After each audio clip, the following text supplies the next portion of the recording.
Hey, how's it going, everyone? Thanks for tuning in to another episode of Forward Thinking Founders. Today, I'm stoked to be talking to Daniel Gross, who's the founder of Pioneer. Before Pioneer, Daniel was a partner at Y Combinator. Before that, he was director of AI and machine learning at Apple, and it all started with his startup Q that went through Y Combinator.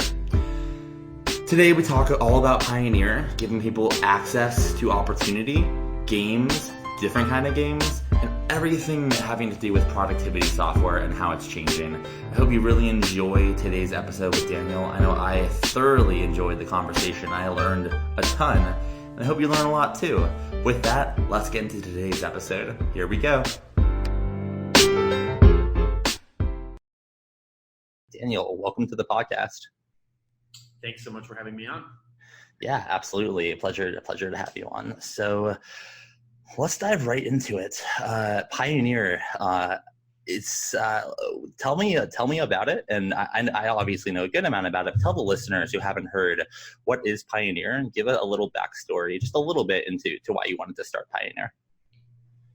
Sure thing. So Pioneer is a kind of online game for people around really anywhere in the world that are working on a project, which could be anything. It could be research in biology or machine learning, or something that could turn into a company, that are seeking a little bit of funding, mentorship, community, and guidance for whatever project they're working on. And what it enables you to do is to basically win all these resources. But unlike kind of venture capital or grant systems, the way you win is by playing a game. And so it takes place over 30 days on the internet, where you try to get as many points as possible by kind of completing these different quests and games. And we take, at the end of 30 days, we take the folks that score the most points, and then we fund whatever they're doing. We also put them together with industry experts, depending on what you're working on. So, if it's a company, folks like Patrick Collison or Mark Andreessen. If it's research, folks like Laura Deming. Or if it's cryptocurrency, folks like Balaji. So that you really end up kind of getting really the main benefits of what we think are the basic booster package required kind of for success, which is mentorship, community, and guidance.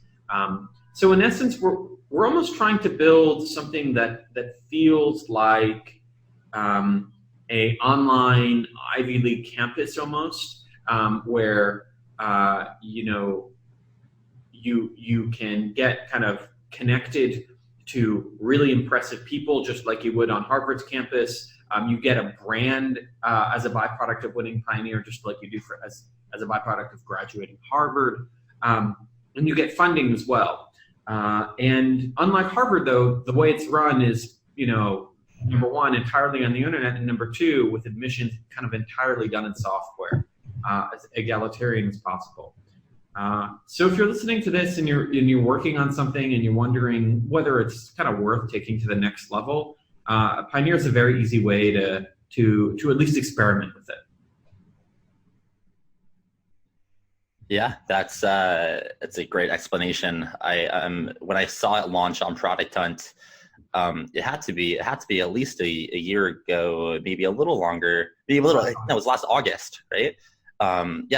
So when I saw it launch and I tried it out, I just thought it was it's fascinating because it's just a very different take on a website and on a game and on a productivity kind of machine in some capacity. And I signed up for it, and I played, I believe, the first 3 tournaments. So I'm curious, in the early days, you obviously put something out there, you see how it goes, and you iterate on it. So I'm curious, in between the first tournament or the second tournament and your current tournament, what are some things that you have learned about people? And how have those things that you've learned impacted some of your product decisions that you've made? I think that's a great question, because ultimately you build a product and you launch it, and you have all these convictions and opinions about what's going to work and what doesn't, and you're always humbled by your customers and your usage, and you realize you're pretty much shooting in the dark. Um, we've learned quite a bit actually, and evolved our product in response to usage. The largest lesson that we've taken from our users is it seemed we were of the view that the main benefit of Pioneers would be winning the tournament, getting the funding, getting the mentorship, getting the guidance, all that stuff, getting the status. But it turns out the most useful part of Pioneer is the experience of competing in Pioneer itself.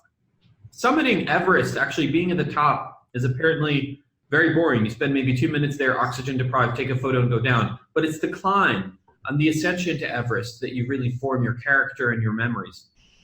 And it seems like with Pioneer, in similar vein, the benefit is in the journey. And so one obvious way we saw that is both winners and also people who didn't win Pioneer continued to play tournament after tournament after tournament, which again really was not our original thinking around it. And so we changed the product actually quite recently to evolve beyond kind of an episodic 30-day tournaments that have stop and start finishes, every couple of weeks, where the doors kind of open and close at random times. We changed it to kind of an evergreen, ongoing tournament, something you can apply to pretty much any time. And just like starting a new match of Fortnite, you may have to wait for us to place you with a cohort of people that started at the same time block as you, but you can get started any time. There's no moment where the doors are closed. And that was really in response to watching people just want to play this thing over and over and over again. So that's kind of one, probably the largest product lesson we've learned from our users. The second one is, as it turns out, the funding that we give people, it was very easy to get attached to that as the big thing people wanted, but it turns out it's not really the large needle mover on people. Pioneers, the funding is useful. For some people, it's a big deal, actually, especially if you're in an emerging market where a couple $1,000s is enough to live off of for a few weeks or maybe even months. But the real thing we give people is almost the radicalization that their project is worthwhile. Because when you play in a competition and forget winning, you improve your position, you build your confidence, and you build this conclusion that the project's worth doing because you're improving your position. That ultimately to us was a wonderful thing to hear, because the real goal for Pioneer isn't just to detect people that are promising and to fund them. It's actually to create more of them, almost to generate people that, without Pioneer existing, had the website never been created, either would have gotten stuck in their own culture or stuck at a boring job at Accenture, but with Pioneer are doing something slightly more colorful and vibrant. That's an awesome future that you're painting. I actually want to go into the future a bit. So you've been at Pioneer for a little while now. You've learned some valuable lessons, and things are active. I mean, it's fun going back and playing the newest tournament. I guess it's an ongoing tournament. So I'm wondering, this keeps happening. People from different countries join Pioneer. They play. They gain confidence. They build their products. Maybe some of them win. What is the future that you're kind of rowing to? In another way that I want to phrase that question is, in 5 years, what does the world look like with Pioneer? And what would it hit? What does the world look like with Pioneer, and that would not have existed that way without Pioneer? Like, what's different? The simplest answer to that for me is, ideally the world has, you gave me 5 years, okay, or 10 or 20. It's more just like, where are you rowing to, and like, what does the world look like in the future with Pioneer growing? My hope is that 5 years from now, there are maybe 500 more people around the world that are just pioneers. I would have hoped we funded thousands of people at that point, tens of thousands maybe, but there's 500 people you could point to that are really changing society in some significant way. And you could think of this as like 5 years from now, the Met Gala, they're all pioneers. Or 5 years from now, there's 500 more kind of verified Twitter accounts, if that makes sense. people that stand out in some notable way. And it'd be real neat, and this is a little bit hard, but it'd be real neat if when you spoke to those people and you called them up and you said, where would you be without Pioneer? They would tell you, oh, I'd be doing something very different. Because again, the real vision for us is to create more of these extraordinarily productive people. I think the world could stand to have many more of them. You could ask, well, why? Why do you believe that?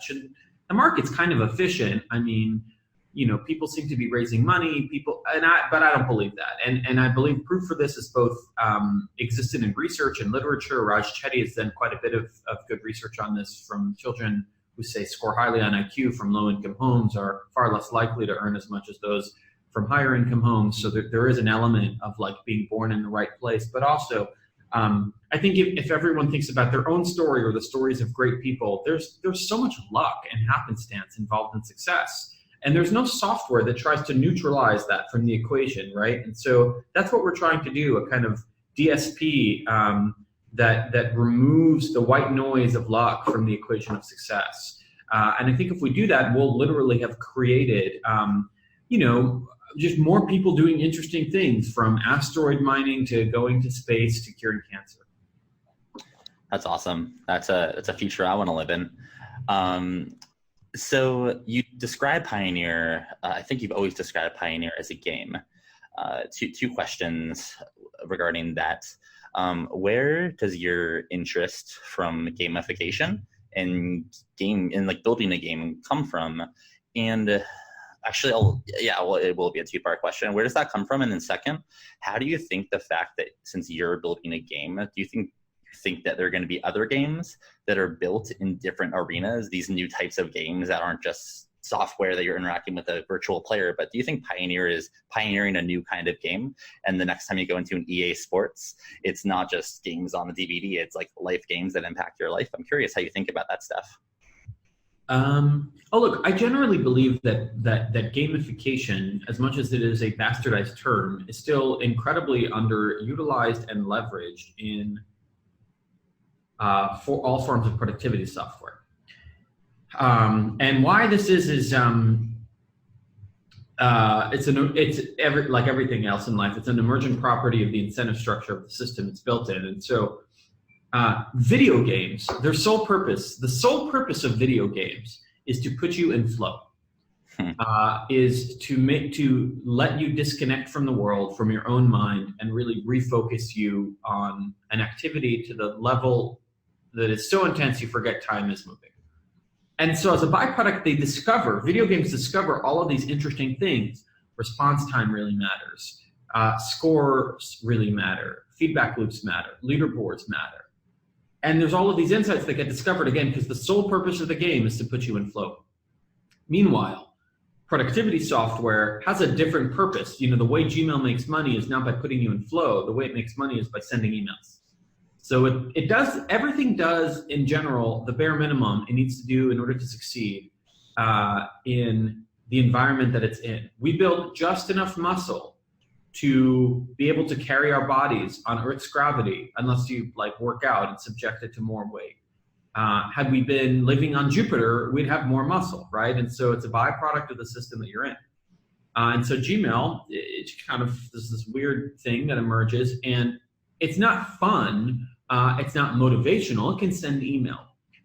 No one has really married those two. No one's really gone and tried to bring the kind of insights from the game world into productivity. Pioneer's done that, and my hope is that it's the beginning. We'd love to see mimicry of these concepts in other industries as well. I mean, I'd love if people took us up and cloned some of our concepts of leaderboards and point systems and quests and side quests. And just like we bled that into productivity, they could bleed it into, a futuristic Google Docs that motivates you to write more and write properly, so that you experience less moments of pause and, start and stop that people experience when they're writing. With email, helping you accomplish your goals, as opposed to just doing the bare basics. Even things like, even things like workout apps, I think, could be far more gamified than they are today. And you see that's one world where you're starting to see a little bit of this, and you'd ask, well, why there? Why is any of it happening there? It's because they struggle, right? So workout apps generally struggle with compliance, and so because people don't pretend on them usually, and so the system is forcing them to think a little bit more about how to get people in flow all the time. But ultimately, my view is that gamification provides kind of this nuclear energy that is missing from most of the software that we use. Pioneer is certainly trying to inject it into its software, and certainly 5-10 years from now, if we're successful, maybe we'll have inspired a new way to think about building software. That's awesome. I really like that. One thing I want to mention just about fitness apps, because you mentioned that, and I had to say it. There's this app that launched like a month and a half ago called Future Fit, and they ship you a smartwatch for free as part of the subscription. So you aren't able to so the accountability is to the highest level.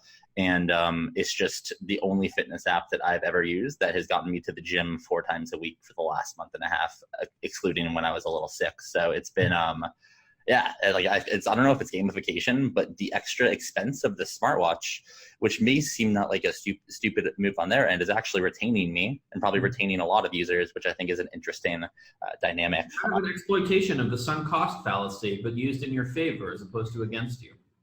Yeah, it's because the thing when I was on their website and it said, oh, hey, like it's this much, it's $150 a month, I think, which is not cheap. But it's cheap if you think about personal trainers. It's expensive if you think about it as an app, but they say, oh, here's a watch too. And you're like, oh my gosh, I get a watch out of it. So it almost tricks you to oh, like you get a watch, but then you start going through the cycles and you don't want to stop because the workouts are so good. So that company, I'm a very early adopter of it, and I'm trying to be a pretty big advocate and trying to share it and whatnot because it's cool. So anyways, I just wanted to mention that simply because you were talking about fitness apps. Going back to Pioneer and this kind of future of gaming, or this future of productivity plus gaming, do you have any interest or insight or thoughts into using VR or AR with Pioneer, as those are two softwares, or those are two technologies that already have next type of gaming on it? Do you have any plans for that? I'm curious. Yeah.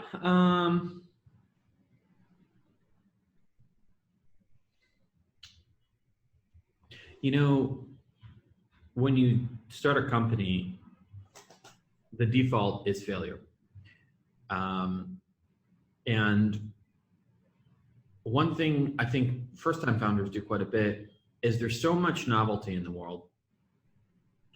They try, and there's so many interesting things to think about. In an attempt to reduce odds of failure and increase the chances of potentially having a successful outcome, they try to actually load up on their backs, on their already broken backs, so many new things. In an attempt to make themselves successful, not realizing that is just increasing the already infinitesimal odds they have of success. So a classic example you see of this is management structures and hierarchies. Occasionally, first-time founders will start companies and they'll get very focused on holacracies. Well, there'll be no management structure. Everyone reports to everyone. I read in a blog post that works for Valve, the gaming company, so it's going to work for us. It feels much more egalitarian, but it's bad. And there's a reason pretty much everything from Napoleon's army to Apple has structure today. It just works when you have a certain scale of people. And in similar vein, I think we have a very limited, and all companies have a very limited number of what you could call frontier bets we can place. Things where we can say we're doing something big and different and weird here. And our frontier bet is we're over encumbered with psychology, psychometrics, gamification, global funding models, optionality added funding structures, potentially income share agreements. We can encumber ourselves with AR and VR too. That being said, I think AR and VR show a lot of promise, and my hope is that tools will get built potentially by pioneers in the AR and VR world that we could potentially leverage and use, but we can't do it in-house. So for example, one thing that I think is really important for us is that someone figures out why video conferencing is not as good as meeting in the real world. Because it's not. It's certainly better than trading emails, but it's not as good as the real world. No one seems to know why. I have never gotten a satisfying answer about it. And maybe with a VR headset, it's just like you develop the same bonding as you do in the real world. Now, for Pioneer, that's a giant deal because that means pioneers can really interact with each other, befriend one another, build community, build brand, build network, as if they were physically in the same place, which they can't do today. But we're not going to build that in-house. We'll gladly fund a Pioneer to do it, but we won't do it in-house. And so I think VR and AR and a lot of other things like cryptocurrency and embryo selection and all these things will change the world. We in-house can only work on the engine that finds and prospects promising people and invest in those projects. I don't think we have the right or honestly ability to focus on making an iPad and an iPhone at the same time. I think a lot of people will appreciate that answer. I know I do, as pretty much a first-time founder. So that's really insightful. A couple other questions for you, and then the final question that I always ask. So you mentioned that when just earlier in this podcast that you're in a way building like kind of like a Harvard-like alumni network, kind of like a school in a way. Can you just, I'm kind of interested in what does, like, are you building kind of the next Harvard in some capacity? And actually, I'll ask it in a different way. In 100 years, does Pioneer have campuses? I know it's very far out and you just said you can only focus on what you can focus on, but just like, let your mind go for like a second. Like, what could Pioneer become? Yeah, I think there are two narratives here. One is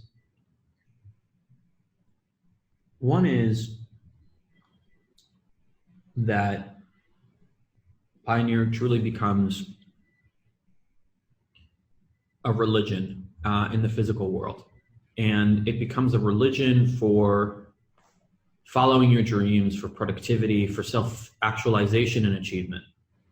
And religions have local chapters. They have people that meet in local communities. It's not really centrally governed. There is kind of a general thing that it stands for. So maybe it's the color yellow and the fact that it's a collection of people not pursuing the traditional path, who are a little bit weird, very ambitious, very curious, importantly, very productive. That's one view, a kind of CrossFit for productivity style. The other view is kind of like the first, except it takes place entirely on the internet. And in that view, there isn't, we have campuses, but the campuses are these VR, AR chat rooms. And maybe the reality of it is 100 years from now, it's both. But the goal is very much to build this kind of enduring movement of people predominantly earlier on in life who are disagreeable enough to, cut from the main path that their culture rewards them and try something slightly different, slightly unconventional, just on the odds of success, on the small odds of success.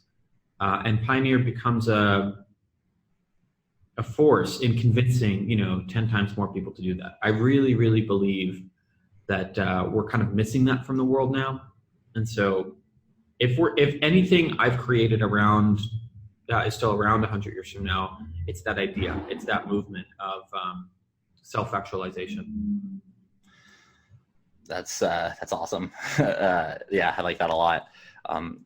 One question that just popped up, and then we'll roll into our final one.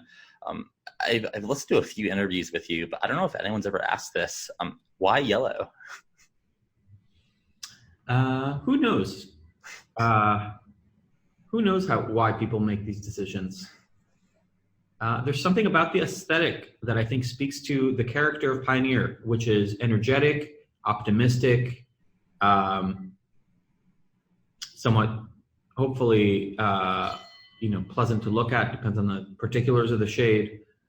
And so, I kind of also like that it's effectively the color of, well, almost photosynthesis, which is a product that delivers energy, um, to plants, and hopefully we can be a source of energy to people.